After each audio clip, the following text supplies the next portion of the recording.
Buenos días, mi nombre es Andrea Dani, soy la directora del área de arquitectura sostenible de la Universidad del Medio Ambiente, UMA, y les saludo desde Valle de Bravo, en México. Hola, buenos días, buenas tardes. Soy Elena Carrillo, trabajo como asesora de la red Mesoamericac y les saludo desde Grenoble, Francia. Juntas les damos la bienvenida a todas las personas conectadas en Zoom o que nos siguen en redes sociales a esta segunda sesión mensual del ciclo de videoconferencias y comunidad de diálogo que denominamos Hábitat y Género, Mujeres construyendo un hábitat sostenible e inclusivo. Esta iniciativa emana del Instituto Mexicano para el Desarrollo Comunitario AC en México y de la UMA, con el muy valioso apoyo de la Red Mesoamérica, de la Oficina para América Latina, de la Coalición Internacional para el Hábitat, de la Red Iberoamericana de Construcción con Tierra, ProTerra, y en particular ProTierra Argentina, de Les Grands Ateliers en Francia y del CEAL, a quienes agradecemos enormemente este apoyo. También nos acompañan en los controles técnicos Fátima Medina, de la Asociación de Mujeres Constructoras de Condega, AMCC, en Nicaragua, y Víctor Ibarra, del IMDEC, ambos compañeros de la Red Mesoamericana. Y evidentemente les damos una muy calurosa bienvenida a nuestras queridas compañeras Mayra Valdivieso, de Argentina, y Juana Esquivel, de Honduras. Muchísimas gracias por haber aceptado nuestra invitación de compartir con todas y todos nosotros durante esta sesión, y las presentaremos con más detalle como preámbulo a sus exposiciones respectivas. Antes de esto, escucharemos brevemente a Elena, quien nos ayudará a contextualizar el tema de hoy en este amplio del evento Hábitat y Género. Bueno, pues muchas gracias, Andrea. Hoy vamos a estar estamos en la segunda sesión del primer bloque temático de este ciclo de videoconferencias. Como pueden ver, pues para recordar un poquito, como estructura general tenemos 3 bloques y hoy estaremos en la segunda sesión del primer bloque, Repensar el hábitat. Los 3 bloques en general abordan la problemática del hábitat bajo un enfoque de género.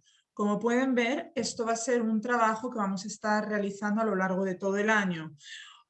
Todavía apenas estamos en este primer bloque, en la segunda sesión.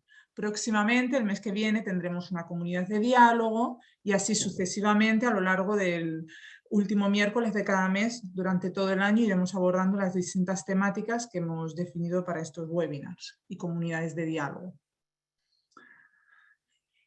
Simplemente por recordar, este ciclo de videoconferencias pretende sumarse una reflexión hacia cómo podemos repensar el hábitat desde un enfoque ecofeminista. Es por ello que este bloque aborda directamente esta cuestión y particularmente hoy las compañeras Mayra y Juana nos estarán dando ejemplos concretos y también enfoques teóricos sobre cómo repensar el hábitat desde un enfoque ecofeminista y desde las luchas del territorio con las mujeres. En este bloque, como ya saben, la pasada vez estuvieron Mariana Ordóñez de Comunal y Lourdes García compartiendo, y hoy tendremos a las compañeras desde Honduras y desde Argentina. Acá pueden ver a ellas 4. Y aprovechamos también para invitarles que en la comunidad de diálogo del próximo mes esperamos que estén las 4 compañeras participando para poder intercambiar en experiencias.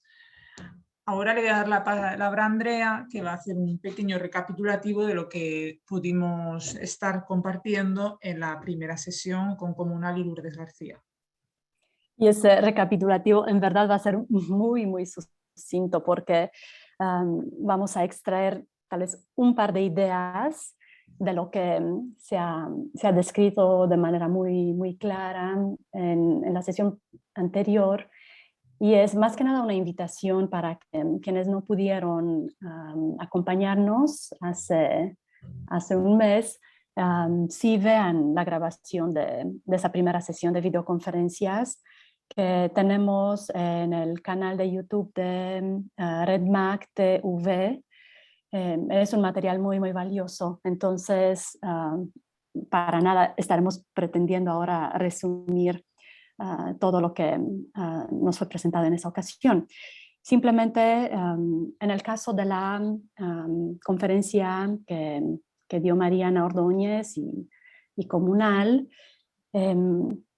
mencionar que basándose en una revisión histórica apoyada en referencias de Silvia Federici y Rita Segato, Mariana y Comunal presentaron las ideas centrales de la campaña Actos de Dominación y Violencia Patriarcal desde la Arquitectura, que lanzaron en 2021.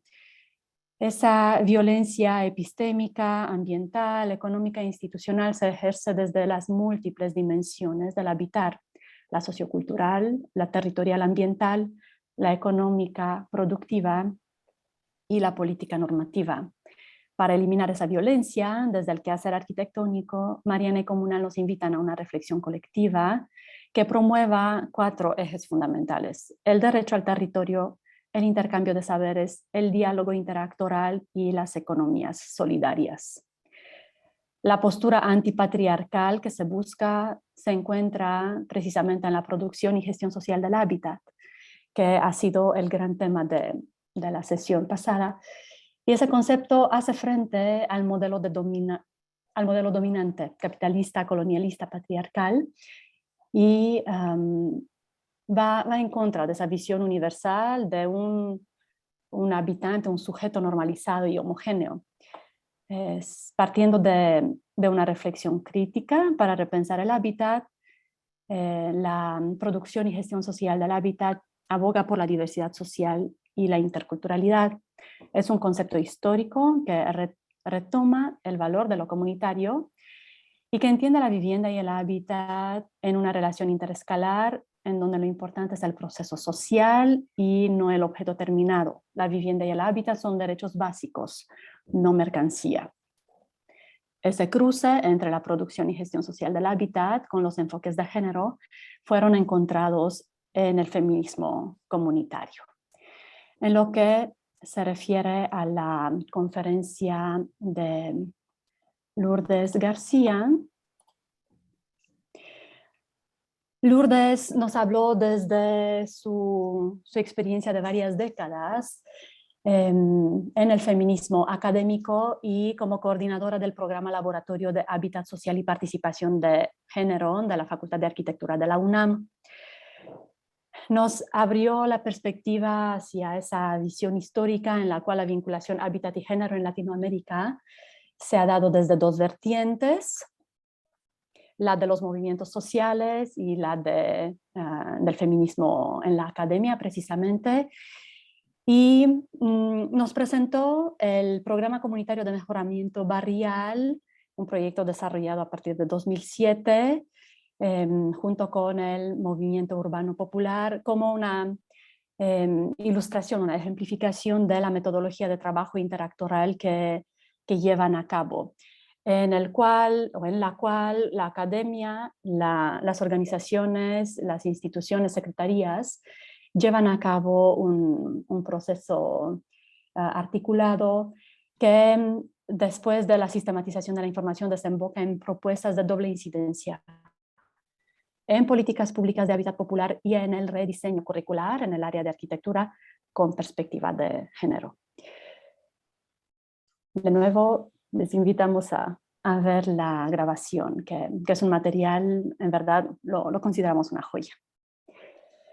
Muchas gracias, Andrea, por esta breve restitución que creo que invita a todas y a todos efectivamente a volver a escuchar a las compañeras, porque fue riquísima su intervención.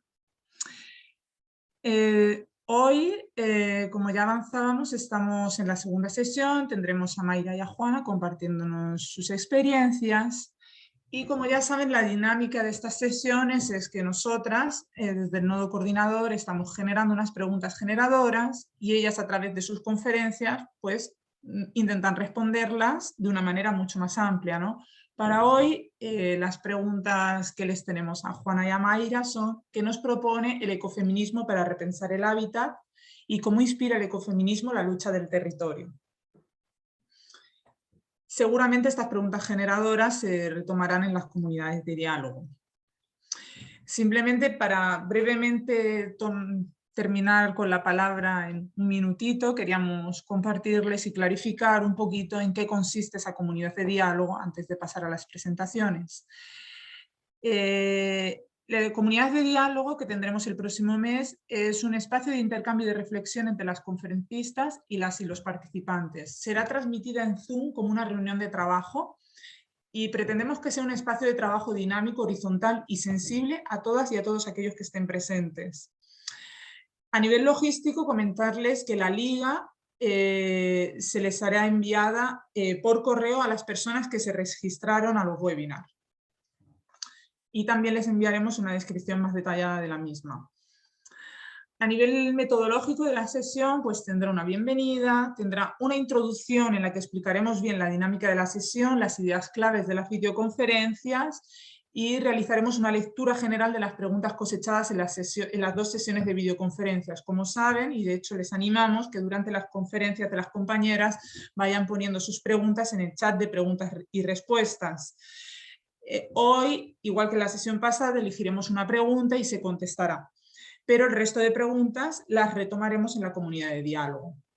Esas preguntas cosechadas nos permitirán generar una pregunta disparadora del diálogo y después pues se generarán unas mesas de trabajo en las que estaremos compartiendo reflexiones en pequeños grupos para luego compartirlas en plenaria y poder lanzar unas conclusiones. Entonces, bueno, pues yo llego hasta aquí y le voy a pasar la palabra a Andrea para presentarnos a Mayra.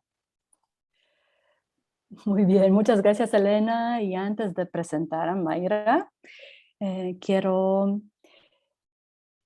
hacer hincapié en que quienes, mientras estamos escuchando las presentaciones, tengan alguna pregunta, ya sea para Mayra o para Juana, que por favor anoten esa pregunta en el panel de preguntas y respuestas que pueden encontrar en la barra inferior de su ventana de Zoom. Mientras tanto, nos seguiremos saludando aquí en el chat, que es justo la otra ventana que nos permite interactuar con nuestros espectadores el día de hoy. Entonces, por favor, tratemos de separar estas dos cosas para que nos sea más fácil identificar sus preguntas cuando se llegue el momento de leerlas y elegir alguna para que se conteste. Dicho esto, pues les voy a presentar a Mayra Valdivieso, una arquitecta argentina egresada de la Universidad Nacional del Litoral, Santa Fe, con una especialización postmáster de SATER 1820, Arquitectura en Tierra, Culturas Constructivas y Desarrollo Sostenible, por la Escuela Nacional Superior de Arquitectura de Grenoble y Crater, en Francia. Sus ámbitos de militancia son el ecofeminismo y la producción y gestión social del hábitat. Mayra considera la arquitectura como una herramienta para la transformación socioambiental, por lo cual su experiencia ha estado siempre vinculada a facilitar y acompañar procesos comunitarios participativos relacionados al hábitat. Le moviliza a promover y democratizar la bioarquitectura como alternativa para el acceso a la vivienda, contribuyendo a la regeneración cultural, económica y ambiental de nuestras comunidades desde un abordaje integral con perspectiva de género. Actualmente vive en el litoral de Argentina, donde ya está llegando el otoño y el frío, con perspectiva, y es miembro de la red Pro Tierra Argentina. Es vicepresidenta también de la asociación civil Gacetí Gazún, la cual busca promover un espacio educativo a través del arte y en relación con la permacultura, y colabora en el espacio Kiva Comunidad, desde donde impulsa proyectos de bioarquitectura, tanto en el ámbito público como en el privado. Es una gran alegría y honor Mayra, a recibirte en este espacio y con eso pues te cedo la palabra. Entiendo que vas a compartir tú la pantalla. Exactamente, muchas gracias. Muchas gracias a las dos, Andrea y Elena. Hoy voy a compartir. ¿Ahí se ve bien? ¿Se está cargando aún? Listo, Bueno, ya se ve la mientras presentación. se carga y me van a avisar, quería comenzar diciéndole bueno, muchas gracias a todos y a todas por la invitación y también a las personas que se unieron hoy para compartir. Seguramente estarán unidos un montón de compañeras que transitan conmigo el mismo camino de esta militancia. Si bien todas nos consideramos feministas o ecofeministas, creo que la raíz de esta militancia o esta lucha por un cambio cultural hacia una transición socioecológica es en común, y también venimos compartiendo con otras mujeres en las exposiciones anteriores que tienen mucho para decir y mucho para enriquecer este camino, así que bienvenido a eso. Solamente hoy voy a tratar de aportar, y me encantó la invitación de Elena para hablar sobre ecofeminismo, que es básicamente una postura política que yo adquirí, y con la cual a partir de ella encaro mi trabajo como arquitecta y como acompañante técnica en procesos de producción social del hábitat. Como decía Elena, anteriormente estas fueron las dos preguntas que nos hicieron para comenzar a repensar estas temáticas de la producción social del hábitat desde este enfoque. Entonces voy a intentar bueno, responder a estos interrogantes a partir de primero, en un primer momento, poder compartir con ustedes un poco de la teoría y la práctica ecofeminista, sobre todo desde el sur global donde me encuentro, en la Argentina, y cómo esto se revela a nivel territorial. Luego voy a hacer un espacio para hablar de diferentes experiencias territoriales que he tenido con diferentes compañeras, tanto, bueno, en toda la zona litoral, tanto algunas cosas desarrolladas en mi provincia de Entre Ríos y también en Santa Fe, donde actualmente estoy trabajando y habitando. Y como tercer espacio, compartirles algunas reflexiones, los desafíos, las dificultades y algunos aprendizajes que hemos percibido, y hablo siempre en plural porque si bien soy yo la que estoy hablando, digamos, todo lo que voy a compartir hoy con ustedes forma parte de un montón de mujeres y diversas personas que han colaborado para que hoy yo pueda estar compartiendo con ustedes estas experiencias. Así que bueno, primero comentarles un poco sobre, bueno, cuál es la teoría y la praxis ecofeminista, rápidamente, para no ahondar mucho sobre esto, pero sí para tener un poco de sustento teórico. Comentarles que el ecofeminismo es un movimiento social y también una corriente teórica donde se integran estas dos militancias, por un lado el feminismo y el ecologismo, pero que tienen como punto de encuentro la cultura de la revalorización y la universalización de la cultura del cuidado o la ética del cuidado. El ecofeminismo surge alrededor de los años 70, principalmente se desarrolla en Estados Unidos, y la palabra la acuña por primera vez la francesa Françoise Dubon, y básicamente lo que se trató en ese momento fue un sector del feminismo preocupado por la militarización y la destrucción de la naturaleza en un contexto donde se estaba desarrollando diversas protestas contra los impactos del modelo productivo y el consumo capitalista, y en donde las mujeres fueron las protagonistas. Pero específicamente, y en lo que a mí me importa, digamos, compartir con ustedes, es en la actualidad y en América Latina, al ecofeminismo lo relacionamos con los feminismos populares, las mujeres indígenas del buen vivir, diferentes movimientos socioambientales, que ahora, por ejemplo, los jóvenes están muy activando en esa, movimientos campesinos de mujeres en defensa de los territorios, de nuestros cuerpos, ante el avance del capitalismo extractivista colonial. Hablamos, por ejemplo, de mujeres que luchan contra la expansión de la frontera agrícola, maestras que denuncian fumigaciones de agrotóxicos cerca de sus escuelas, que defienden el derecho al agua, a la tierra, a las semillas, la protección de los bosques, de la vida silvestre. Y también hablamos de mujeres, y me permito también hablar de feminidades, porque integrando también a diversos colectivos, mujeres y feminidades de zonas periurbanas o urbanas que denuncian diversos aspectos como la falta de agua potable, las conexiones seguras de luz en los barrios, que sufren la contaminación del agua y del aire en las zonas industriales en donde las habitan, que causan diversos problemas a su salud, a las familias y a los vecinos. Entonces, estas luchas son muy diversas, se gestan feminismos populares muy diversos, y algunos ligados a estructuras campesinas o indígenas, y otros ligados a sectores más urbanos, pero que en todos los casos se visibilizan las voces de mujeres populares y traen a la agenda pública esta temática del cuidado del cuerpo y el cuidado del territorio.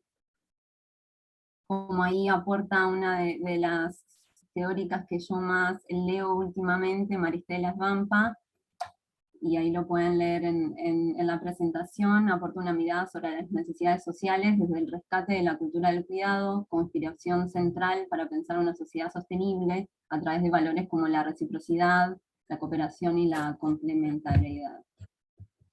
¿Cuáles son las bases de esta teoría y de esta práctica ecofeminista? Si bien el ecofeminismo, y también lo englobo como ecofeminismos, es plural y se presenta de diversas maneras, tienen una serie de rasgos que les son comunes.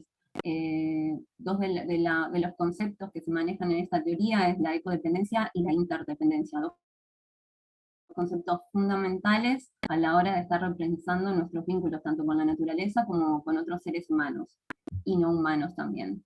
Ecodependientes porque dependemos del planeta, de los bienes comunes naturales, de los procesos de los ecosistemas para poder sobrevivir, y esto es algo que está todo el tiempo invisibilizado y está siendo ignorado. Y por el otro lado, la interdependencia, que es entender que como seres somos vulnerables en muchos momentos de la vida, y dependemos del cuidado de otros, y que generalmente esos otros son mujeres, identidades feminizadas. Históricamente la cultura, la división social del trabajo ha recaído sobre los cuerpos de estos seres. El ecofeminismo integra como esas dos miradas o estos dos conceptos, tratando de revertir la cultura que tenemos dominante hoy, que es jerárquica, donde se considera que la vida de unos es más importante que la de otras, y que somete con violencia todo lo que intenta poner límites a este desarrollo productivista del capitalismo más salvaje.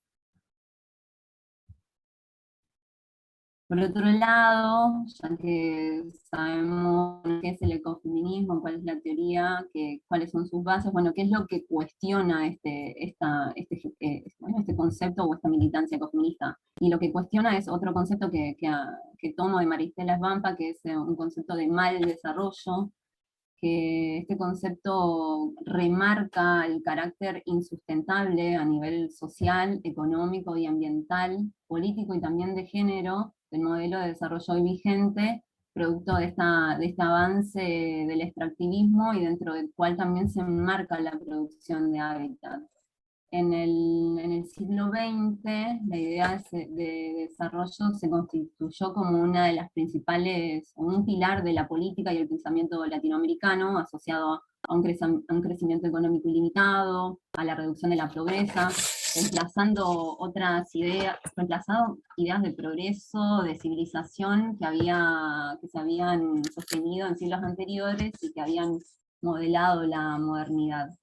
De ahí en más, esa característica o ese carácter de, mejor dicho, categoría de desarrollo se convirtió en un núcleo central de todos los programas gubernamentales y de todas las estrategias económicas, como una promesa de emancipación, ¿no? De que a partir de eso íbamos a tener un progreso ilimitado y esa falsa idea de progreso. Entonces, como resultado, América Latina entró en una etapa de desarrollismo, una propuesta conformada por un conjunto de ideas generales sobre las posibilidades de industrialización en una periferia capitalista, sin tener en cuenta las posibilidades destructivas que esto podría generar en nuestros contextos, ¿no? Esa falsa idea de modernidad que podría producir acá.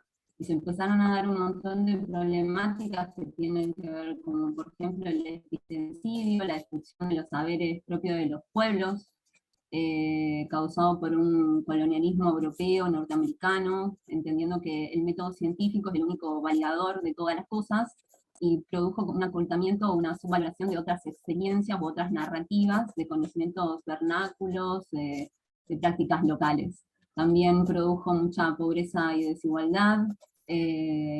Otra de las cosas que produjo fue el deterioro de los recursos naturales y el ambiente. También como un tercer campo podemos nombrar la falta de equidad entre los géneros, y también este elevado crecimiento económico trajo aparejado, como bien indica Maristela Svampa en su libro Mal Desarrollo, una falta de respeto por la libertad y los derechos humanos. Y aquí un poco de dejarles, en modo de representación de la descripción de que yo quiero intentar hacer sobre este sistema de mal desarrollo, un montón de imágenes que cuentan esto, ¿no? Las luchas que se están dando en diversas partes, no solo de Argentina, sino también de toda Latinoamérica, por no solamente, bueno, ahí podemos ver la del 8M, las mujeres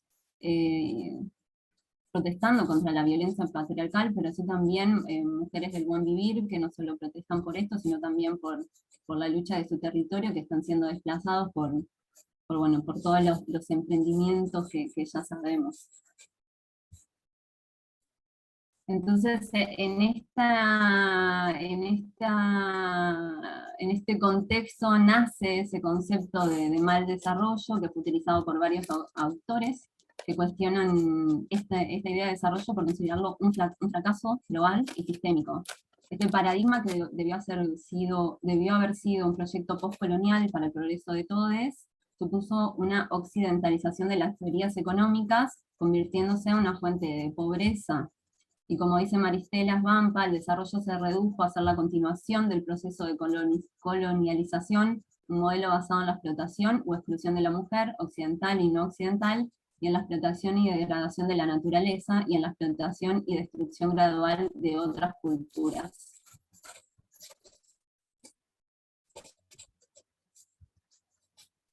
Entonces, a partir de relevar esto, de qué propone el ecofeminismo, cuáles son sus bases, bueno, ¿cómo hacemos? ¿Qué es lo que propone esta postura? Y es básicamente una mirada, una propuesta ante esta crisis civilizatoria que estamos transcurriendo nosotros en este momento, y que entendemos que hay que ponerle un límite, porque ya no se puede continuar con el sistema dominante, el sistema capitalista, extractivista, patriarcal, neocolonial.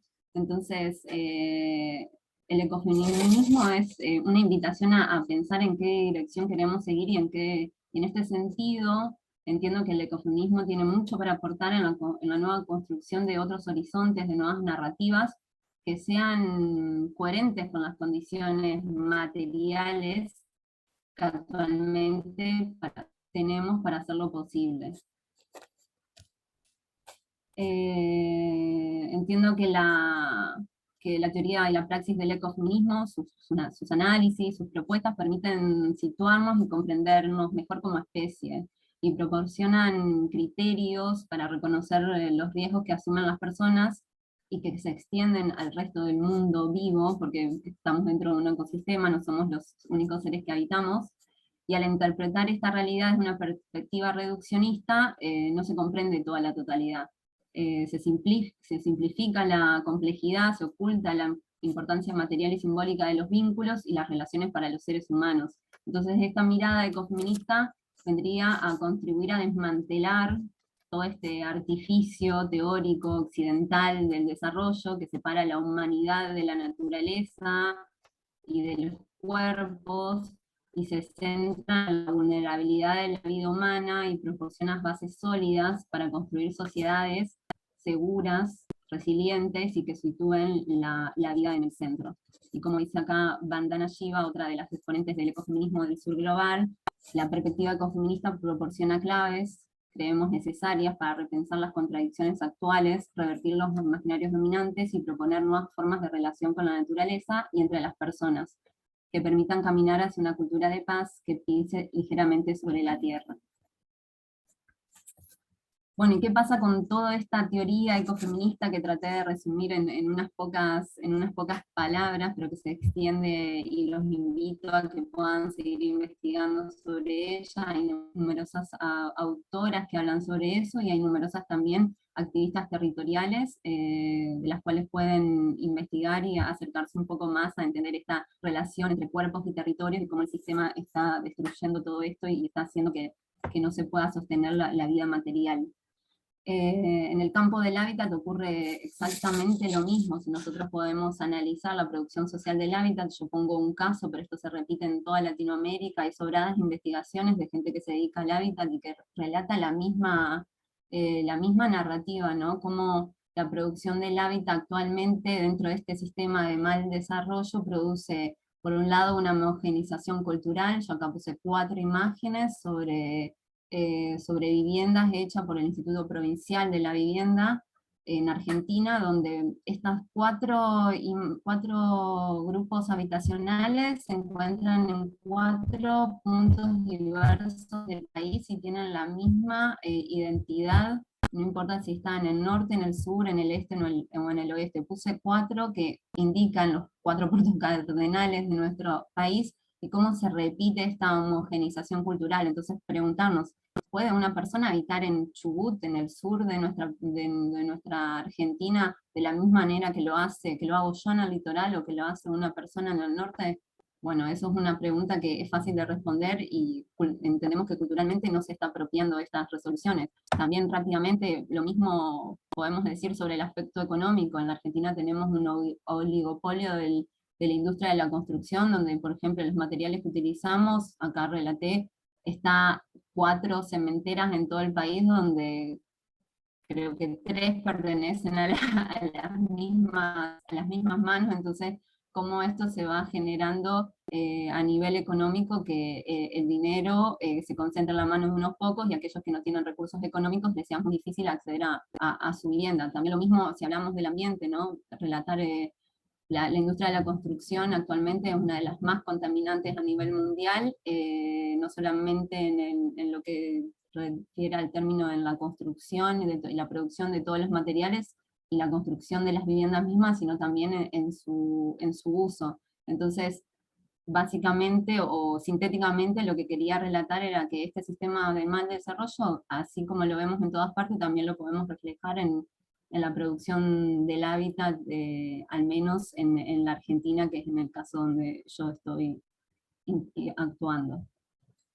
Entonces, bueno, ¿qué hacemos con esto? Bueno, ¿qué nos dice la teoría ecofeminista? ¿Cómo encontramos este sistema de mal desarrollo dentro de la producción del hábitat? ¿Y cuáles son las claves de las que podemos atarnos de la práctica ecofeminista y volcarlos dentro del hábitat? Y creo que, bueno, un poco para sintetizar estos conceptos, es que los englobé en la bioarquitectura, la gestión y producción social del hábitat y la perspectiva de género, por considerarlos que son 3 conceptos aptos para activar o luchar en favor de esta transición socioambiental, y entender el concepto que atraviesa todo eso, que voy a empezar por el de regeneración y después lo voy a ampliar un poquito más. Pero bueno, ¿qué me refiero con estas 3 claves que estoy relatando acá? Por un lado, en términos de la bioarquitectura, que también se puede encontrar como culturas constructivas, o bueno, en diferentes lados los podemos manejar de otra manera. Yo elijo la palabra bioarquitectura por entender que tiene un alcance más profundo a la arquitectura en general, y que gira en torno a atender ciertos aspectos socioculturales y económicos y ambientales que integran diversos instrumentos y que hacen al desarrollo de esta práctica más en consonancia con una militancia ecofeminista. Y que podemos mencionar que dentro de la bioarquitectura se enmarcan diferentes herramientas que nosotros podemos utilizar a la hora de estar haciendo la producción social del hábitat, no sé, integrando sistemas de energías renovables, integración de sistemas de control de eficiencia energética, disminución del impacto ambiental a partir de una gestión integrada de los residuos, preservación de la biodiversidad a partir de la gestión integrada del agua, utilización de materiales naturales y locales que se puedan encontrar en el contexto, preservación de la identidad cultural de los sistemas humanos y sociales a la hora de estar implementando este tipo de arquitectura, preservación del comercio local, generando otros tipos de economías que no se vayan, sino que queden dentro del contexto, entre otros. A eso me refiero cuando hablo de bioarquitectura, y porque me parece que esta es una clave donde habría que ir ahondando un poco más, viendo más fino cómo podemos realizar nuestra práctica arquitectónica, pero que ese es el camino a seguir y que los invito a que puedan empezar a pensar esta forma de hacer arquitectura y porque es importante que hoy nosotros como profesionales, como técnicos y técnicas, como constructores y constructoras podamos estar implementando estos sistemas para poder accionar. Creo que también otra de las claves, que ya no voy a ahondar mucho porque ya lo venimos hablando en las otras sesiones, muy bien lo explicaron las anteriores mujeres que estuvieron exponiendo y que tienen una práctica muy fundada en lo que es la gestión y producción social del hábitat, que es básicamente grupos organizados o autoorganizados de personas que sin fines de lucro buscan, y con el acompañamiento técnico, buscan una solución habitacional. Y todo lo que este tipo de metodología, a partir de la participación, lo colectivo, la ayuda mutua, genera, genera comunidades más resilientes y producen una vivienda digna. Y del lado de la perspectiva de género, entenderlo, básicamente entender esta aproximación al hábitat, de que con estos lentes, ¿no? Con esta lupa, de entender que no todos los géneros, o hay una discriminación de género y no todas las personas somos iguales, tenemos el mismo derecho en este sistema. Entonces, si nosotros empezamos a entender el hábitat, el hacer el hábitat a partir de estos lentes, vamos a empezar a tener una actitud más consciente a la hora de estar investigando, actuando, acompañando técnicamente un proceso para evitar bueno, la discriminación, ¿no?, que sufrimos, más en un ámbito de la arquitectura y la construcción que está muy masculinizado.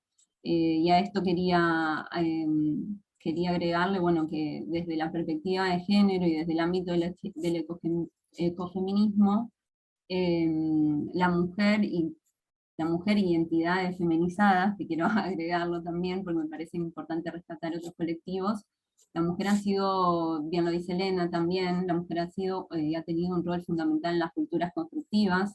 La mujer ha sido el pilar fundamental del hogar mesoamericano, por ejemplo, que los que Elena ha podido estudiar ahí. Nosotros en Argentina no tenemos tanto estudio sobre culturas constructivas de la mujer, pero me ato a sus investigaciones para poder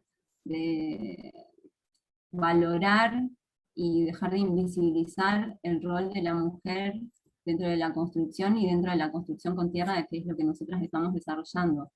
Como dice ella, en lo constructivo, su papel está estrechamente ligado al cuidado de la casa, asegurando la durabilidad del edificio y la calidad de vida familiar. Sin embargo, estos saberes ligados a la esfera privada y al cuidado, a pesar de ser fundamentales, han sido históricamente invisibilizados. Perdón.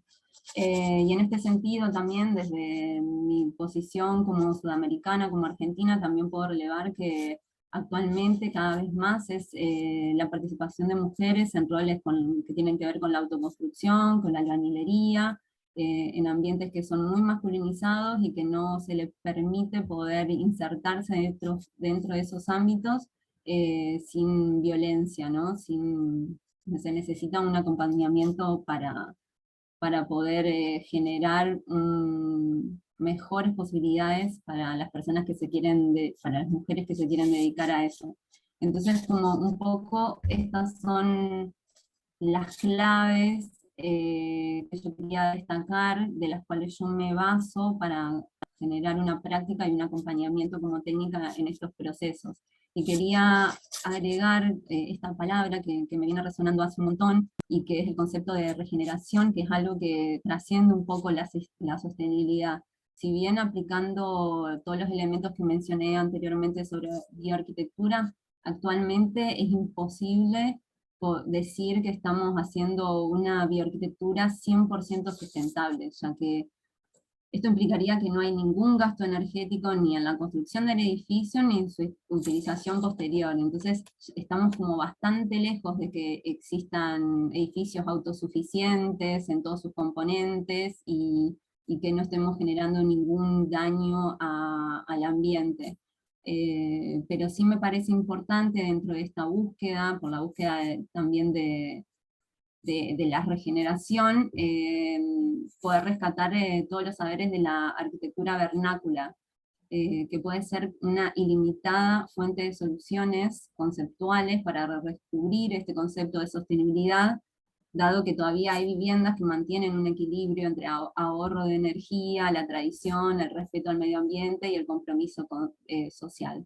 Entonces, un poco para hablar sobre este concepto también en base al tópico del conversatorio de mujeres actuando por una sostenibilidad, quería un poco conversar con ustedes y tirar esta idea de, bueno, creo que es momento de pasar de este concepto de la sustentabilidad a algo un poco más integrador, enriquecedor, que puede llegar a ser el término de regeneración.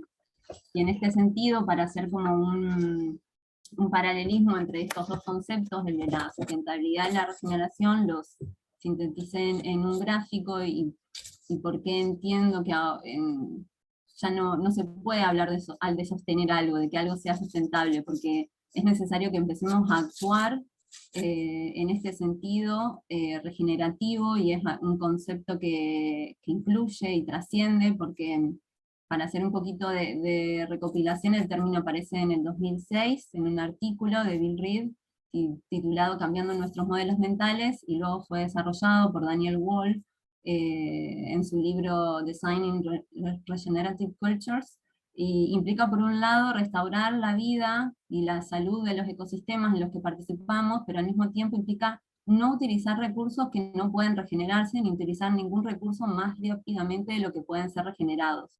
O sea, entendemos que la humanidad se ha puesto, la humanidad ha puesto a la comunidad al borde del sexto periodo de la gran extinción en la vida, en la Tierra. Entonces, revertir esta tendencia y crear un mundo muy saludable implica trabajar de manera regenerativa con el potencial inherente que tenemos todos los sistemas vivos, los seres humanos y el resto de la naturaleza, para desarrollar niveles más altos de resiliencia, sinergia, simbiosis y colaboración. Entonces, invitarlos a que empecemos a pensar algo más allá de la sustentabilidad, y que tiene que ver con esto, de desarrollar una cultura regenerativa. Y en este sentido, y para terminar como la parte teórica, me pregunto, bueno, esta visión de la regeneración o me lo preguntaba cuando estaba preparando esto, ¿es occidental? ¿A dónde queremos llevar? O sea, ¿quién está pensando en esta regeneración? Entonces comencé a pensar esta pregunta: ¿qué propuestas encarnan en la actualidad una nueva cultura regenerativa, favoreciendo la coevolución simultánea de personas, comunidades y ecosistemas? Y ahí, comenzando a desarrollar un poco de narrativas, encuentro en nuestras latitudes la narrativa del Sumak Kausai, o el buen vivir, que se desarrolla en todas. En mí yo lo aprendo desde el movimiento de mujeres indígenas por el buen vivir, y me parece como algo superador a esto de la sostenibilidad, a la regeneración. Bueno, para mí entiendo que este concepto del buen vivir es algo superador y algo que hay que empezar a indagar, ¿no? A indagar sobre estas nuevas narrativas de los pueblos indígenas, que tienen mucho para decir y que están siendo totalmente invisibilizados. Esta teoría del buen vivir es una reivindicación y propuesta de los pueblos indígenas de Sudamérica, que plantea la posibilidad de vivir de una manera armónica con la naturaleza, entre las personas, y llevando una vida en comunidad. Es una reivindicación porque trata de un modo de vida diferente al occidental, que propone el desarrollo y el crecimiento económico a toda costa, y que arrasa con la Pachamama y lleva al ser humano a despojarse de su conexión de la vida para convertirse en un productor consumidor. Entonces, un poco dejarles esto como una especie de requerimiento, de necesidad de entender cómo podemos hacer para, a partir de toda la militancia ecofeminista, poder integrar estos nuevos conceptos, estas nuevas prácticas, para tratar de generar una transición socioambiental, pero también que sea intercultural y plurinacional, como relatan el movimiento de mujeres indígenas por el buen vivir. Y en base a esto, comentarles toda esta parte teórica, digamos, que me sustenta mi trabajo y el de muchas otras compañeras, comentarles algunas experiencias territoriales que hemos tenido y que sacan de todo este movimiento ecofeminista herramientas para poder actuar. Tengo que ir más rápido, ¿no? Sí, bien. Lo voy a hacer súper sintético. Las experiencias que voy a comentar son, por un lado, el espacio educativo Gacetilla Zoom, que es un colectivo de mujeres de mi ciudad, de Rosario del Tala, de Entre Ríos, que nació hace 10 años, y que se dedican a la educación en relación con el arte, y intentando tener nuevos vínculos con la naturaleza. Hace 10 años que forman parte de, existen como grupo, yo me integro a ellos. Comienzan con actividades permaculturales en la ciudad, generando una semilla de transformación. A partir de 2016 nos conformamos como una asociación civil, en el cual intentamos generar un espacio propio que tenga que ver en un espacio más periférico, más en contacto con la naturaleza. Pudimos recibir la donación de un terreno y comenzamos con un proyecto que, si bien no es lo interesante toda la parte arquitectónica en la que involucramos todos los conceptos volcados en la bioarquitectura, lo interesante de esto son un grupo de madres que intentaron desarrollar una semilla, una transformación cultural dentro de una ciudad de 15.000 habitantes, que se decidieron a construir con sus propias manos un espacio propio y que implementando todos estos procesos de bioconstrucción, procesos de colectivos, comunitarios, se hizo a través de Minga, se comenzó a través de Minga, recibimos un aporte muy importante que fue un programa de pequeñas donaciones de la ONU, para comenzar nuestra escuela, y comenzamos a construirla en 3 modalidades. Por un lado, la mano de obra contratada, entendiendo que éramos mujeres y que había cosas que se nos era muy difícil llevar por las tareas de cuidado que llevaba cada una, y estas tareas de cuidado comunitaria que queríamos hacer, pero también hubo una autoconstrucción asistida donde cada uno puso sus manos en las actividades que podía y que se les daba hacer. Lo hicimos a través también de talleres. La idea es que fuera una obra escuela, que se aprendiera durante la ejecución del edificio, no solamente cuando esté terminado, sino también en todo el proceso. Se realizaron capacitaciones, nos vinculamos a partir de esto con un montón de profesionales y técnicos y técnicas de nuestra región, que seguramente deben estar por acá. También nos vinculamos a partir de este proceso con espacios educativos de escuelas de la ciudad, espacios educativos como diplomaturas en bioconstrucción de otras regiones. Entonces, comentarle un poco cómo todo este proceso, que se inició con 4 madres educadoras intentando compartir con otras personas y otras infancias dentro de la ciudad, desembocó en un montón de redes que se fueron generando, y que sirvió para que hoy en esta ciudad haya un espacio donde se esté intentando, se esté intentando generar una educación alternativa que tenga que ver con los principios ecofeministas. Por otro lado, comentarles también otra experiencia que estamos realizando desde el año pasado, que es una construcción de un espacio comunitario en la comunidad COM en Santa Fe, en el borde oeste de la ciudad, un espacio de mucha vulnerabilidad socioambiental.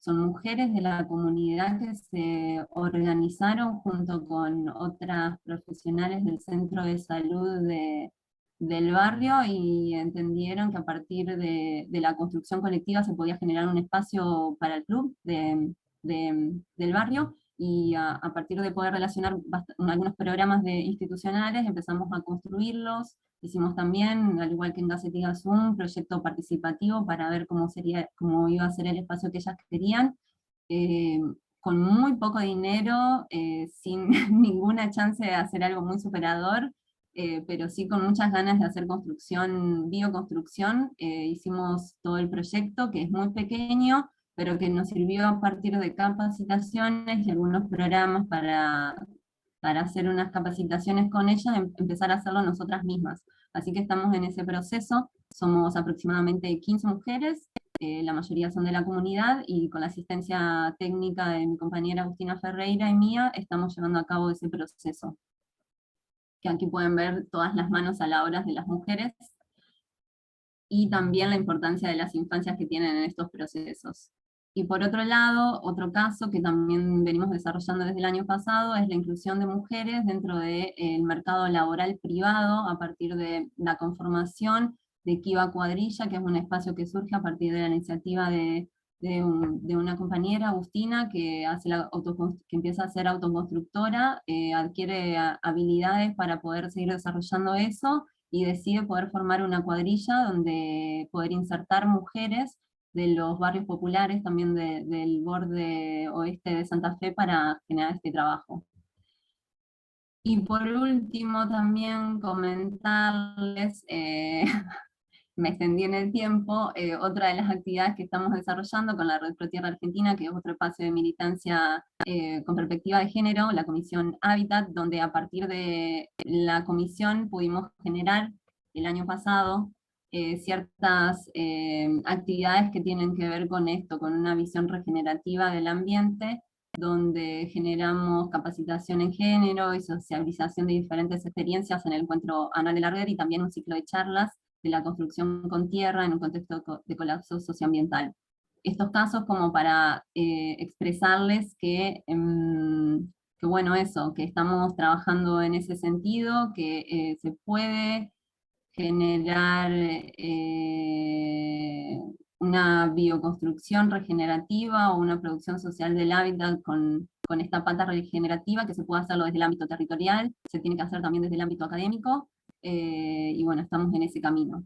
¿Tengo que redondear ya o puedo seguir un ratito más?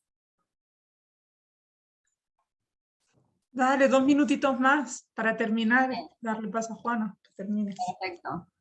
Y como para lo último, son algunas reflexiones en base a todos estos trabajos que venimos haciendo en forma conjunta, relevar un poco de las tensiones que fuimos encontrando, las dificultades que encontramos en estos procesos. Por un lado, bueno, los tiempos inadecuados refiere un poco a cuando uno tiene que tener, tiene que pedir al Estado o a las diversas instituciones el financiamiento de estos proyectos, cómo no se adecúan al trabajo con mujeres, que entendemos que se necesitan nuestros tiempos para generar espacios no violentos, para generar espacios de convivialidad, donde se generen estos cambios culturales que queremos crear a la par de la construcción con tierra. La invisibilización de las tareas de cuidados, entendiendo que nunca es complementario las tareas de cuidado que generamos en nuestras casas con estas tareas de cuidados que queremos generar en la comunidad, que termina rompiendo, digamos, a las mujeres y las identidades que ponemos el cuerpo, los financiamientos que siempre son escasos y que no están a la altura de estos procesos que queremos generar, diversos patrones patriarcales violentos que seguimos relevando en la obra, y también este concepto de sustentabilidad que nunca es suficiente y que nunca alcanzamos a poder impactar de forma global o integral a nivel ambiental, social y cultural y económico. Y por el otro lado, diferentes aprendizajes y aportes que tienen como este centro del buen vivir en el hábitat, que es lo que quiero dejarles como concepto y reivindicar este derecho al cuidado, y que tiene que ver con todas estas herramientas que no estamos viendo y que la mayoría de las políticas públicas y el accionar de los técnicos y técnicas no los estamos relevando, y que tienen que ver con esto de promover esos espacios no violentos, generar espacios de cuidado para las infancias, seguridad en las mujeres que van a trabajar, un acompañamiento técnico capacitado que incluya todas estas cosas que venimos diciendo, implementar metodologías participativas con perspectiva de género, ser flexibles con las mujeres, con los tiempos y los costos, y también generar estas oportunidades de empleo e inserción como lo venimos haciendo. Así que bueno, perdón que me extendí, muchas gracias. Muchísimas gracias a ti, Mayra. Por aquí nos están haciendo también la petición de no solo compartir los videos, también las presentaciones, y creo que, por ejemplo, esta cita que tienes en esta diapositiva es muy interesante. Valdría la pena que la podamos leer. Evocaste muchas veces esa noción de regeneración y la asocio siempre con la abundancia, y de ahí que me viene a la mente esa analogía de lo que estamos haciendo con este ciclo de videoconferencias y un enorme buffet con una mesa muy abundante en la que cada una de ustedes, las conferencistas, están aportando ingredientes sabrosos que seguramente vamos a poder combinar de una manera deliciosa y nutritiva. he escuchado varias ideas en tu presentación que podremos enlazar también con el bloque 3, donde vamos a hablar mucho de obra, de emancipación de las mujeres a través de la participación en obras, de obras escuela. Entonces, agradezco muchísimo, Mayra, tu presentación y vamos a volver hacia ti con una pregunta, pero será después de la presentación de Juana. Entonces, dicho esto, voy a presentar a nuestra segunda invitada de hoy. Juana Esquivel tiene una licenciatura en Administración de Empresas Agropecuarias, otorgada por la Universidad Nacional Autónoma de Honduras, y actualmente está cursando la carrera de Ciencias Jurídicas y Sociales en la Universidad Metropolitana. Además, tiene una larga trayectoria en el campo de la dirección y gerencia organizacional, la planificación estratégica, el diseño, monitoreo y evaluación de programas y proyectos sociales con enfoque de justicia social, ambiental y de género, así como experiencia en metodología de transformación positiva de conflictos, desarrollo integral, producción social de la vivienda y hábitat.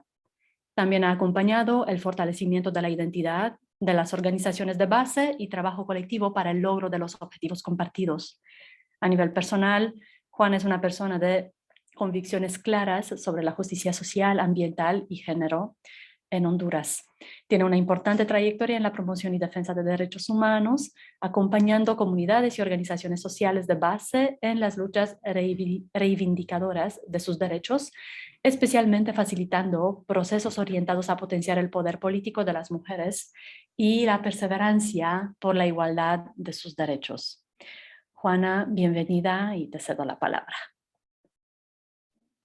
Gracias, Andrea. Gracias. Un gusto estar compartiendo este espacio con ustedes, ¿verdad? Y que seamos parte de este proceso de espacios de reflexión, de aprendizaje y de construcción de conocimiento a partir de la práctica. En mi caso, en esta tarde ya, casi, pues quisiera compartir sobre todo este tema y este planteamiento enfocado en las dos preguntas que nos han compartido, pero sobre todo partiendo desde la práctica comunitaria, desde las luchas territoriales en un contexto de alta conflictividad socioambiental, agraria, como lo vivimos en la región donde yo he tenido esta experiencia de la lucha por la justicia social en Honduras.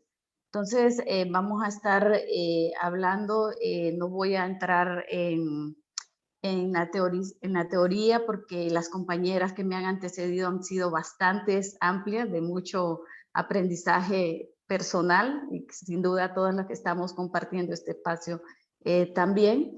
Entonces, yo voy a redondear a partir de la práctica, voy a pedir apoyo con compartir las diapositivas para iniciar mi ponencia.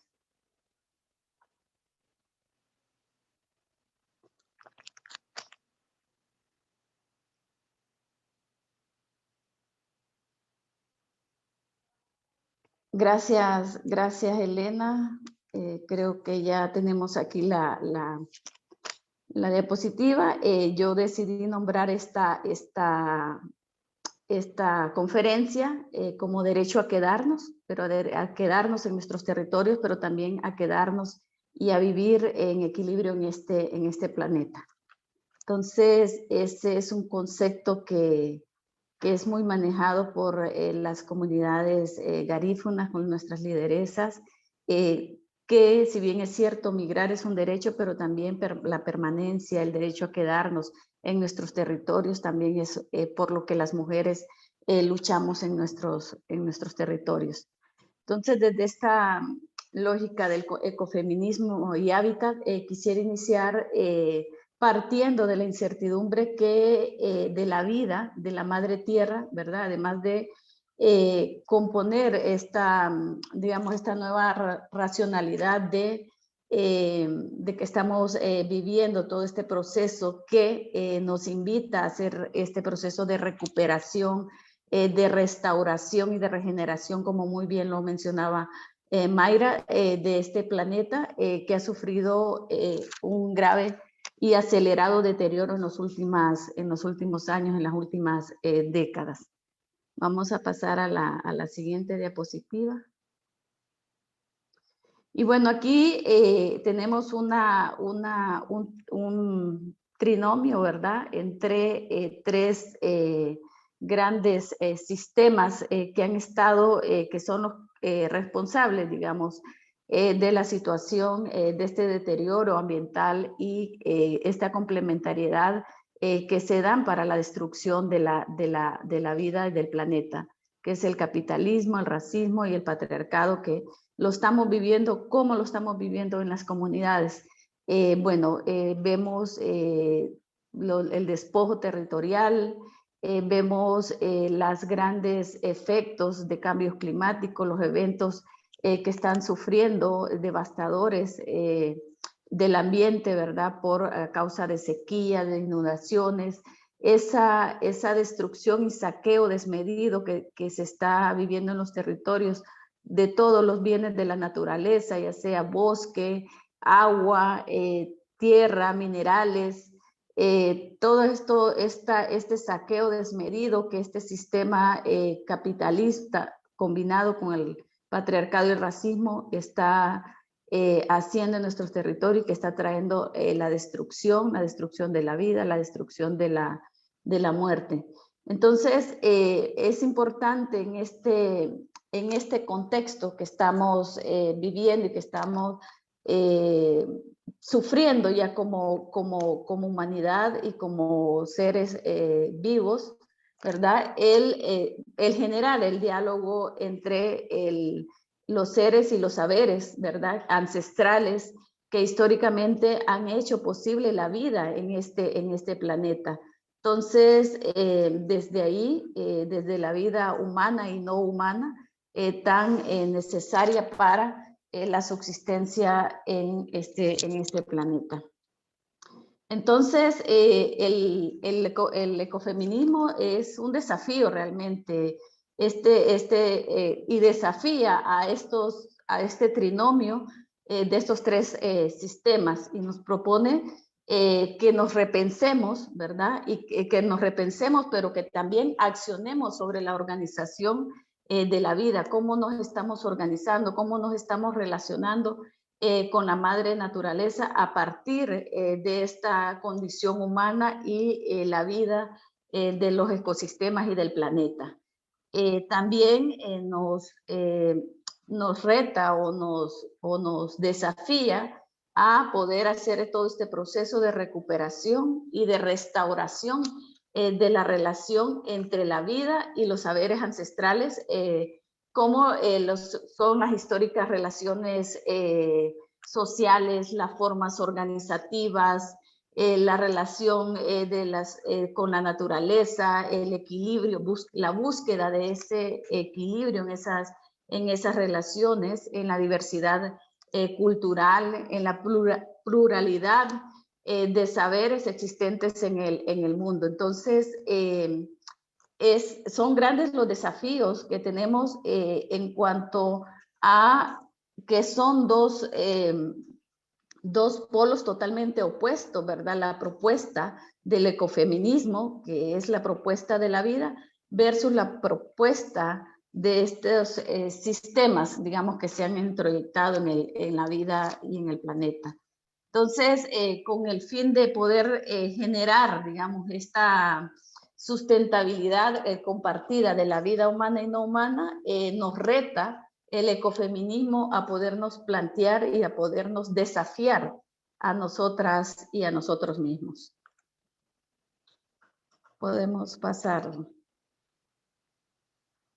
Entonces, partiendo de que este trinomio, ¿verdad? Este modelo económico que perpetúa y mejora el sistema capitalista cada vez más y va buscando todo lo que es y lo que se sufre en los territorios. Se está pasando por la destrucción de toda aquella concepción que pudimos ver en la primera conferencia sobre todo lo comunitario, lo colectivo, la necesidad, las formas de organización, la vida digna de los territorios, los cuerpos, cuerpo-territorio, nuestros cuerpos como mujeres, también la cultura, la cultura alimentaria, estos modos de organizarnos organizar la producción, organizar nuestra forma de vida en comunidad, organizar nuestra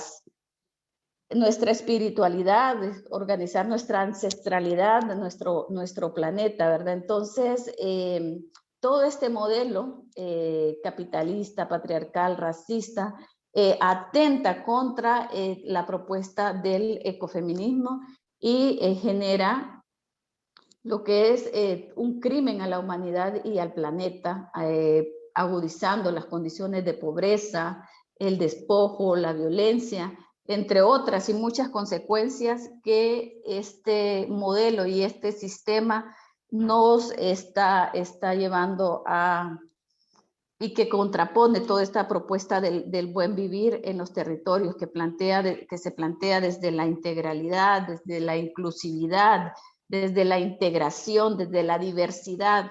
Y estas experiencias y propuestas de autonomía que los pueblos nos muestran en los diferentes territorios, principalmente los pueblos indígenas, los pueblos negros que tienen grandes experiencias y han desarrollado toda este proceso de experiencia de autonomía territorial, respetando todo este proceso de la ancestralidad, la recuperación de los territorios ancestrales, la recuperación de la tierra, el sostenimiento de los modelos organizativos históricos que parten de la propiedad colectiva, que parten de lo comunitario, que parten de la solidaridad, que parten de la ayuda mutua. Entonces, todas estas propuestas del buen vivir y de autonomía comunitaria que nos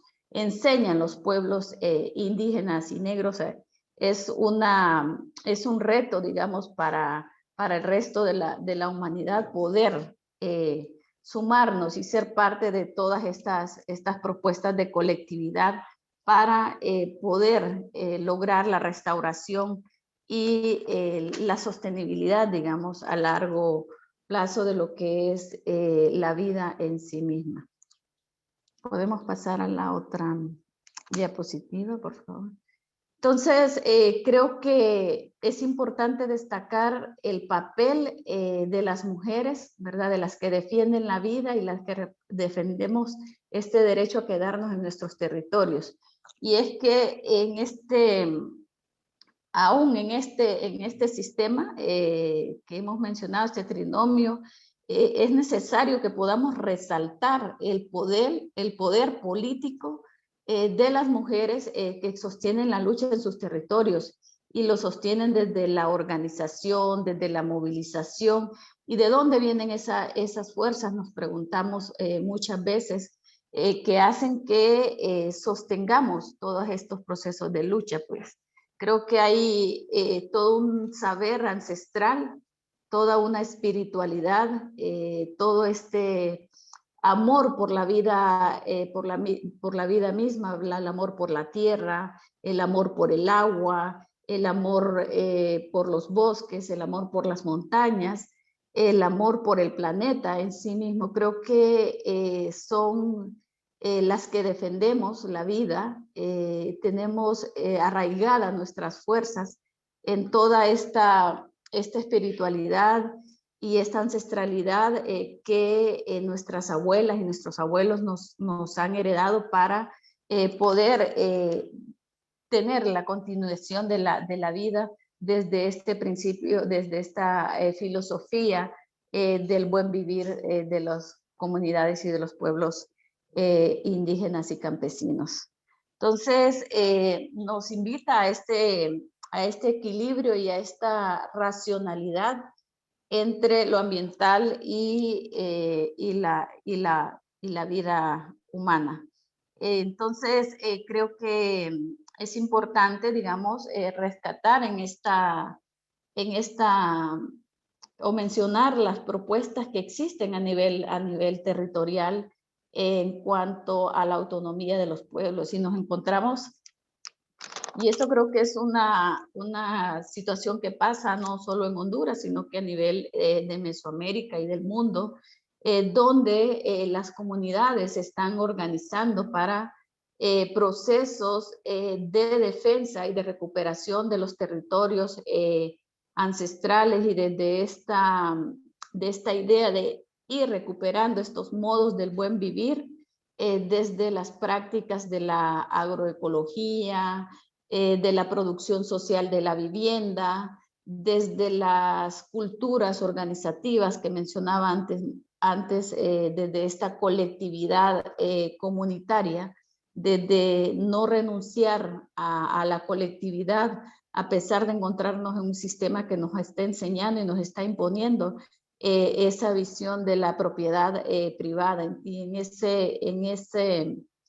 ese contexto, las comunidades resisten a renunciar a todos estos conocimientos, a todos estos saberes que históricamente nuestras abuelas y nuestros abuelos nos han dejado a nivel organizativo, nuestra cultura alimentaria, nuestras culturas constructivas, nuestra medicina ancestral, ¿verdad? La agroecología, ¿verdad? Que viene a garantizar que podamos tener este proceso esta garantía de esta filosofía del buen vivir.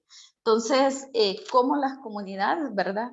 En un contexto de este trinomio, patriarcado, racismo y capitalismo, que genera todas estas conflictividades sociales, porque son intencionadas la conflictividad agraria, la conflictividad socioambiental, el acaparamiento de los territorios, de los bienes naturales, son propios de estos sistemas, y la violencia misma sobre las vidas y los cuerpos de las mujeres. Entonces, y estas crisis además sociopolíticas que enfrentan los países de la región, nos hacen reflexionar y retomar esas fuerzas en estos procesos de ancestralidad y cómo se construyen las propuestas comunitarias. Tenemos ejemplos de comunidades que han logrado poder ejercer ya en una práctica, recuperar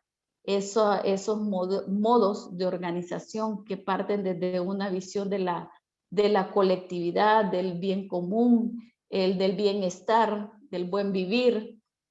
Y estos modos de organización se materializan recuperando todo lo que es estos procesos de la medicina ancestral, de recuperar los territorios, de recuperar la cultura alimentaria de los pueblos, de las poblaciones campesinas, indígenas y negras en nuestros territorios. Entonces, creo que todavía desde esta perspectiva del ecofeminismo en la práctica tenemos muchos retos, digamos, que abordar, de poder ir construyendo o recuperando esta coherencia entre la teoría y la práctica, pero además ir sumando otros elementos que tienen que ver con la corresponsabilidad de los cuidados, con la corresponsabilidad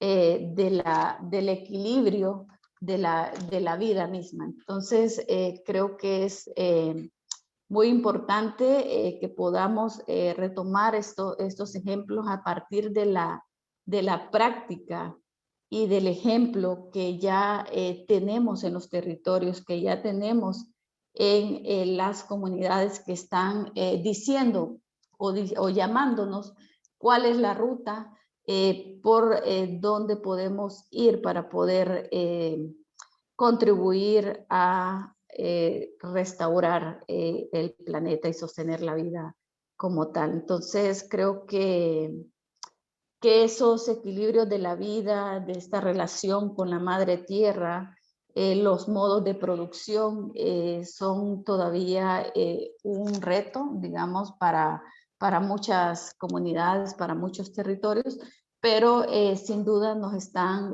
dando un gran ejemplo de lucha y de resistencia y de defender el buen vivir y la vida misma en las comunidades.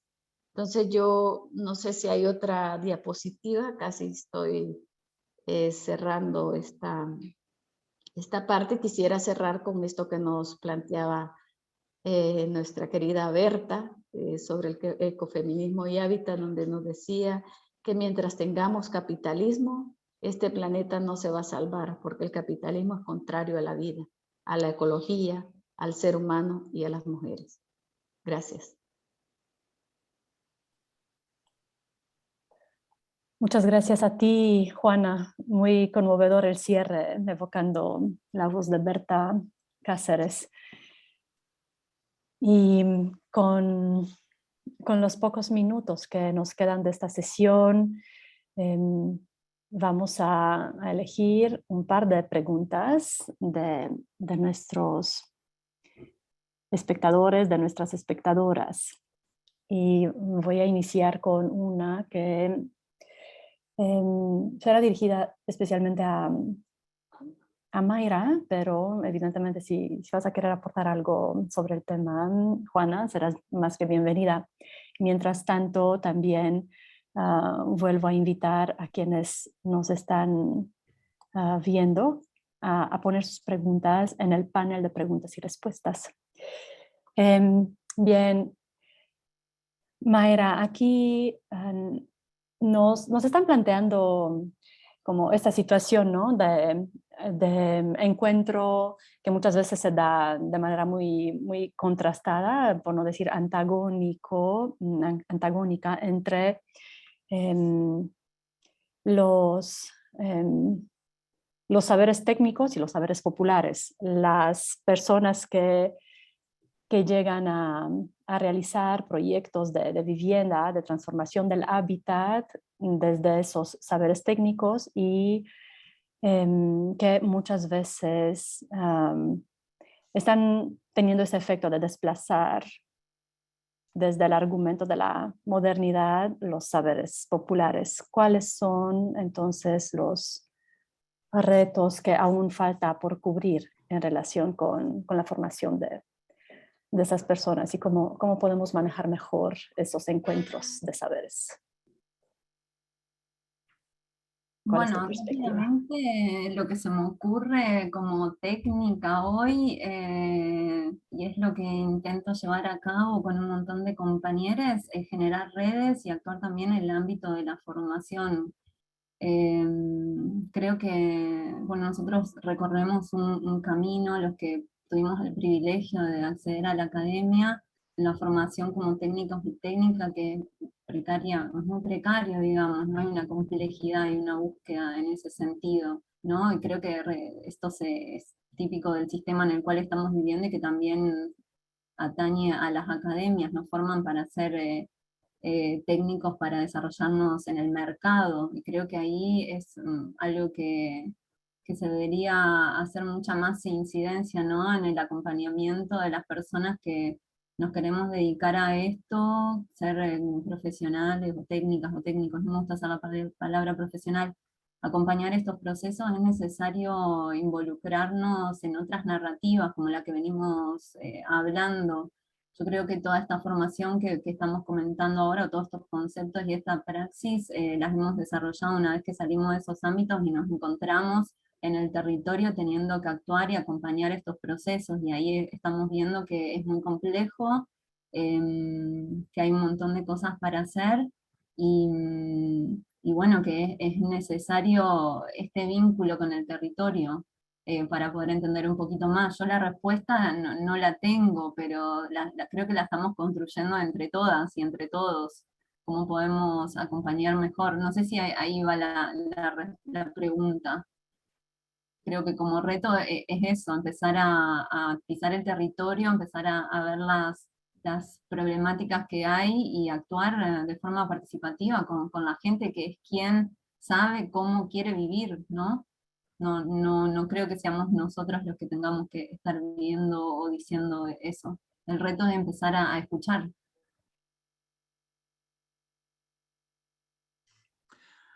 Muchas gracias, Mayra. Me parece muy interesante que al final, efectivamente, hay que responder también con preguntas, ¿no? Y estamos en esa construcción que es muy retadora.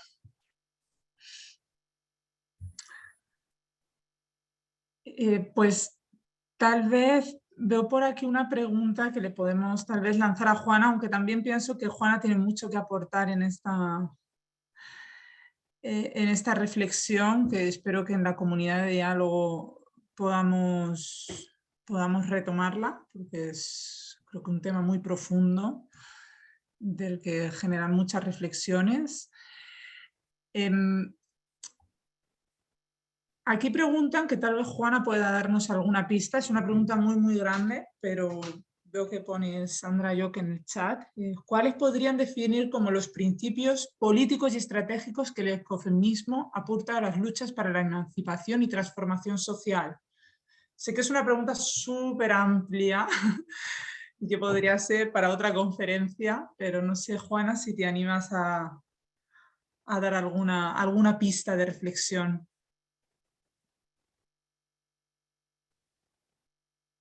Sí, yo creo que uno de los planteamientos políticos podría ser del ecofeminismo desde lo comunitario, lo planteo yo, es esta visión que propone, digamos, desde las mujeres, desde la práctica de las mujeres y de los pueblos en la búsqueda del equilibrio de la vida, del planeta, ¿verdad? Creo que es ese planteamiento de repensarnos y de accionar, digamos, desde la organización equilibrada de la vida misma que nos pueda llevar a la sustentabilidad de la vida, entendiendo todos estos aspectos de la pluralidad de los saberes, de la ancestralidad, de la espiritualidad, de la armonía con la naturaleza de los seres humanos y no humanos. Creo que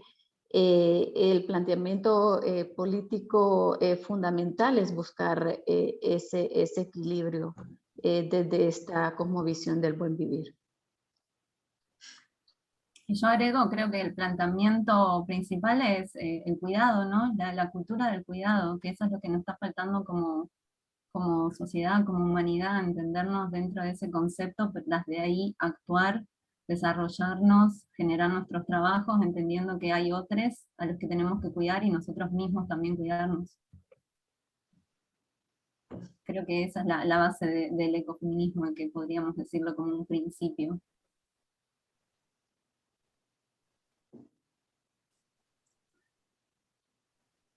Y viendo un poquito las otras preguntas que están planteadas, por ejemplo, la pregunta de Grecia sobre cómo se podrían regenerar las ciudades que ya fueron construidas con la perspectiva desarrollista y patriarcal. Creo que de alguna manera Miriam Ruiz, a través de sus preguntas, no es que dé una respuesta, pero sí nos ayuda a encaminar nuestra reflexión, ¿no? Y porque las preguntas que hace Miriam son, ¿cómo hacemos redes? Si ya sabemos que tenemos un problema, y muchas veces el problema no es un problema técnico. De hecho, por ejemplo, si nos planteáramos que todas las ciudades tuvieran autonomía, autosuficiencia energética, por lo menos en ciudades de México, donde hay una abundancia, ¿no?, de incidencia solar, si todas quisieran tener autosuficiencia energética gracias a la generación de energía fotovoltaica, en principio el problema técnico está resuelto. Sabemos cómo generar energía fotovoltaica en lugares donde sí hay mucho sol. Si no se está haciendo es porque la realidad es mucho más compleja y hay muchas trabas que tienen que ver más con la dimensión social de cómo trabajamos, cómo nos relacionamos, cómo interactuamos. Y entonces se vuelve clave justo este tema de cómo hacemos redes, cómo nos relacionamos unas con otras, unos con otros. Entonces, Grecia, no vamos a contestar la pregunta tal vez, pero agradezco la pregunta de Miriam para ayudar a empujar un poco más lejos nuestro cuestionamiento, autocuestionamiento. Y bien, está aquí también la pregunta de Elvia y me gustaría ponerla sobre la mesa tanto para Juan como para Mayra. En su experiencia, ¿cómo han podido trabajar la resistencia como una condición de autoprotección que algunas comunidades, sobre todo originarias, tienen? ¿Cómo trabajar entendiendo su resistencia, que a veces se cierra a cualquier propuesta, buena o no tan buena?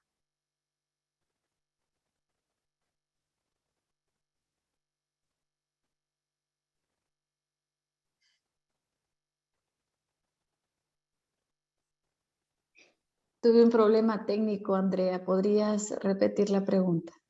Sí, aquí la pregunta tiene que ver con momentos en los cuales en su experiencia han interactuado con comunidades, a veces comunidades originarias, y han encontrado resistencia ante propuestas buenas o no tan buenas. ¿Cómo han lidiado con estas situaciones? Cuando tal vez desde un instinto de preservación, de autoconservación, protección, estas comunidades han contestado con resistencia.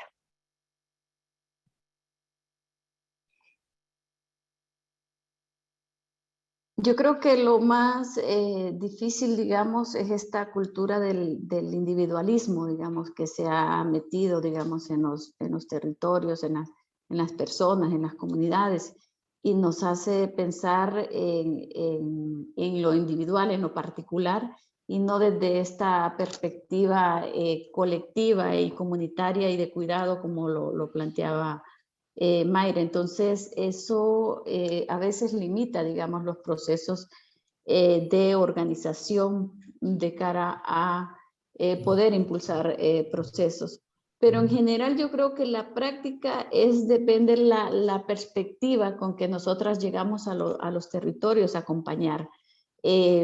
Porque en realidad yo me pongo a analizar, digamos, cuando uno llega a la comunidad, las comunidades, principalmente las comunidades indígenas y garífunas aquí en Honduras, ya tienen una práctica de organización, de colectividad, de solidaridad, de ayuda mutua. En realidad no llevamos nosotros, digamos, nada nuevo, nada que no sea parte de su cultura y de su modo de vida. Por eso es importante este tema, cómo nos relacionamos y cómo interactuamos a partir de un proceso de acompañamiento a unas comunidades que ya tienen una práctica de vida. En general, lo que yo conozco de los territorios, con acompañamiento, sin acompañamiento, las organizaciones por sí mismas se disponen a la defensa y al cuidado de la naturaleza, al cuidado del planeta y al cuidado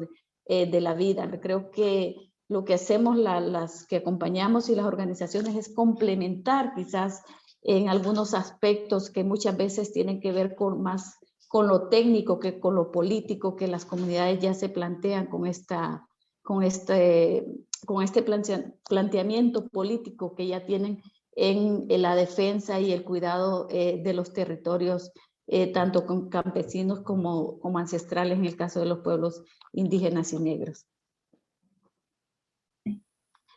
Creo que aquí para abonar, creo que la resistencia más grande cuando hablamos de este tema de las corresponsabilidades entre hombres y mujeres, cuando querés transformar esas relaciones de desigualdad, cuando querés tocar todo este tema del sistema patriarcal y cómo funciona y cómo se ha introyectado en los territorios. Pero en general, digamos que es la resistencia, o yo creo que es el no querer cuestionarse los privilegios, principalmente en los hombres, en los territorios, en las comunidades, en las organizaciones, es un tema muy fuerte, digamos, que está ahí y que es generador también de violencia a lo interno de las organizaciones en contra de las mujeres. Creo que ese tema en general, te digo esta parte de la organización, de la defensa, del cuidado, las comunidades mismas ya tienen su planteamiento político conforme con respecto a eso. No sé, Mayra. Yo creo que, bueno, en mi poca experiencia de trabajar con comunidades originarias, como el caso de la comunidad COM en Santa Fe, las resistencias que he podido encontrar son, por un lado, las patriarcales, digamos, de los mismos hombres de la comunidad que tienen tienen otro estatus dentro de esa sociedad, donde el cacique es quien decide por la vida de todos y todas, principalmente de las mujeres, a quien deben pedirles permiso para hacer o dejar de hacer determinadas cosas. Entonces esa fue como la primera resistencia que hubo en el barrio. Y la manera que encontramos precariamente de solucionarla, porque nunca es suficiente, porque es otra cultura, digamos, no se puede ir a imponer que queremos ir a trabajar con las mujeres y que ellas lo puedan hacer sin tener en cuenta que luego cuando nosotras nos vamos hay diferentes violencias que van a seguir persistiendo. Entonces es tratar con mucha cautela, y también es muy importante el apoyo institucional del Estado que apoya esos proyectos, de diferentes instituciones que están trabajando, y a un equipo interdisciplinario donde no solo somos técnicas que se dedican a la construcción o a la arquitectura, sino que hay otras personas dedicadas exclusivamente a la parte psicológica, a la salud de las mujeres. Entonces como entre todas, si bien es bastante precario, digamos, porque nunca tenemos todos los actores que necesitamos tener, ni el financiamiento para que podamos trabajar bien, es como que vamos encontrando esas diversas herramientas para poder implementar y que podamos sostener ese trabajo.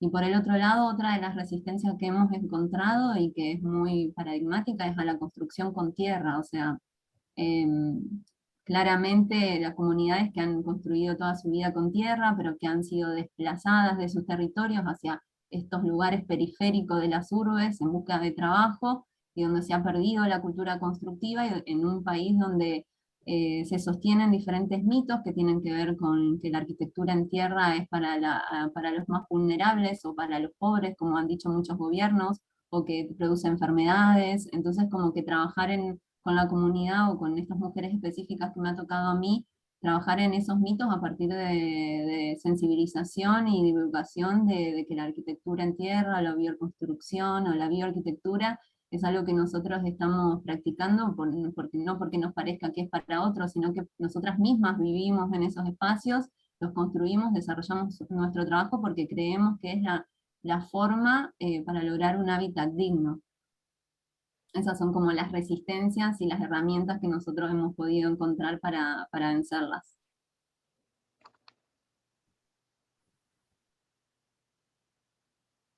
Muchas gracias, Juana y Mayra, por sus respuestas.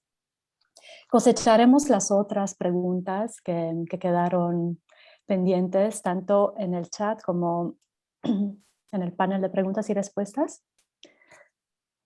Perdón.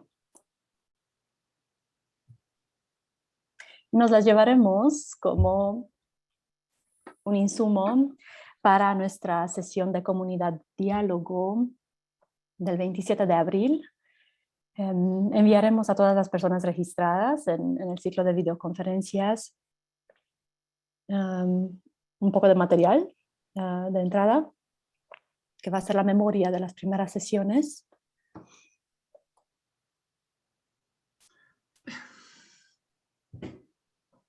Perdón, Elena, si puedes tomar el relevo porque Sí, perdón. se me está cerrando la garganta. No quería interrumpirla. Bueno, pues simplemente darles muchísimas las gracias e invitarles a la sesión que tendremos el miércoles 27 de abril, en el mismo horario de siempre, en la que espero de todo corazón, Mayra, Juana, que puedan estar acompañándonos, porque será como un espacio de reflexión más en el que todos los participantes pues estaremos más en un modo de reunión, en mesas de trabajo, en las que intentaremos cosechar todas las preguntas tan interesantes de todos los participantes. Muchísimas gracias, de verdad, a todas las personas que están participando, porque es enorme para nosotras saber que desde tantas latitudes diversas, con horarios tan complejos para muchos y para muchos, se estén conectando, ya sean en las horas de cuidar o ya sean en las horas de trabajo, porque es lo que nos está pasando al estar en lugares tan diversos, poder contar con ustedes. Entonces, en ese sentido, ojalá el día 27 seamos muchas y muchos las que estemos compartiendo para poder seguir construyendo, porque al final es uno de los grandes retos que tenemos, y es como decía Mariana Enet, ¿no?, en la conferencia inaugural, necesitamos crear estos espacios para reconstruir el conocimiento y darnos nuevos horizontes, ¿no?, de hacia dónde queremos caminar. Hay muchísimo por hacer, y estas alianzas, estas redes que estamos tejiendo, que estamos surciendo, son muy importantes para darnos fuerza, pero al mismo tiempo para darnos esos nuevos horizontes, ¿no?, que queremos construir y en los que queremos seguir avanzando, ¿no?, en el tema del hábitat en concreto, ¿no?, en estos webinars. Y Andrea, espero que estés ya mejor, si quieres. Sí, sí. Hice un gran esfuerzo por aguantar la tos, pero sí creo que estoy mejor, lo suficiente para dar las gracias a Juana y a Mayra por lo que aportaron en las sesiones de hoy, y también para agradecer al nodo coordinador que hace posible esta serie de videoconferencias, a ti, Elena Carrillo, al equipo de la UMA, Fátima Medina, Alejandra Duque, a Marta Lucía Villanueva y Natalia Moguel, a nuestra compañera ilustradora Belén Andrade de Ecuador, también a Sandy Minier del IMDEC, a Víctor Ibarra del IMDEC, de nuevo a las redes aliadas, HIC América Latina, Red Iberoamericana de Construcción con Tierra, Proterra, Les Grands Ateliers, y también al CEAL, Consejo de Educación Popular de América Latina y el Caribe, por el apoyo técnico.